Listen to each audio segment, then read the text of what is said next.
अमरावती परतवाडा रोडवरील सांगापूरजवळील पेट्रोल पंपाजवळ समोरासमोर अपघात झाला. दिनांक 17 नोव्हेंबर रोजी दुपारी सांगापूरजवळील रेल्वे पुलाजवळ पेट्रोल पंपावर डिझेल भरण्याकरिता काली पिली क्रमांक MH293016 हे खाजगी वाहन रॉंग साईड जात असताना दुसऱ्या बाजूने येणाऱ्या खाजगी ट्रॅव्हल्स क्रमांक MP48 P0241 या गाडीने ठोस मारली. या अपघातात सुदैवाने कोणत्याही प्रकारची जीवितहानी झाली नसली तरी अनेक प्रवासी जखमी झाल्याचे समजते. मुख्यतः ज्यावेळी काली पिलीचे प्रवासी हे गाडीच्या बाहेर आले असता त्यांची संख्या 18 होती. नियमानुसार या गाडीला RTOकडून 9 प्रवासी वाहून नेण्याचीच परवानगी असताना इतक्या मोठ्या प्रमाणात वाहन चालक हे प्रवासी नेतात कसे?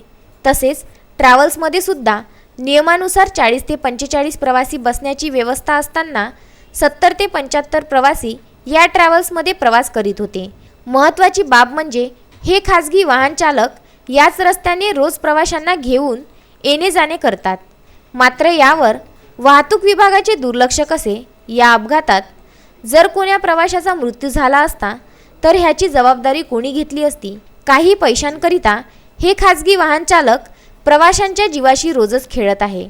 या सर्व प्रकारात वाहतूक विभागाचे व खाजगी वाहतूक करणाऱ्यांचे नक्कीच काही साटेलोटे असल्याचे यावेळी प्रकर्षाने दिसून येत आहे. Vidarbha news bureau, Amravati.